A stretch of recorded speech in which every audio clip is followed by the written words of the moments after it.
RK రోజా మాకొద్దు బాబోయ్, ఈ మాట ఎవరంటున్నారు?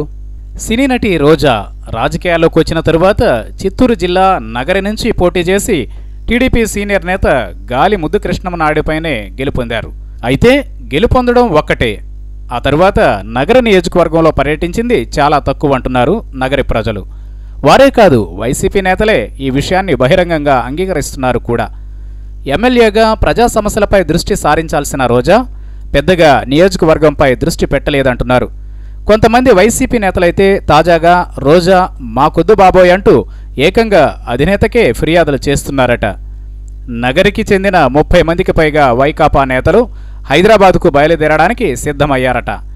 రోజా విషయంపై అధినేత దృష్టికి తీసుకువెళ్లాలని, ఎమ్మెల్యేకి కావలసిన నిధులు వస్తున్నా సరైన పర్యవేక్షణ లేకపోవడంతో, పూర్తి స్థాయిలో రోజా దృష్టి పెట్టకపోవడంతో నియోజకవర్గ సమస్య అంతంత మాత్రంగా మారిందనేది వారి ఆవేదన. ప్రతి ప్రాంతంలో వైకాపా నేతలను ప్రజలు ప్రశ్నించడంతో చేసేది లేక రోజాపైనే ఫిర్యాదు చేయడానికి సిద్ధమయ్యారట.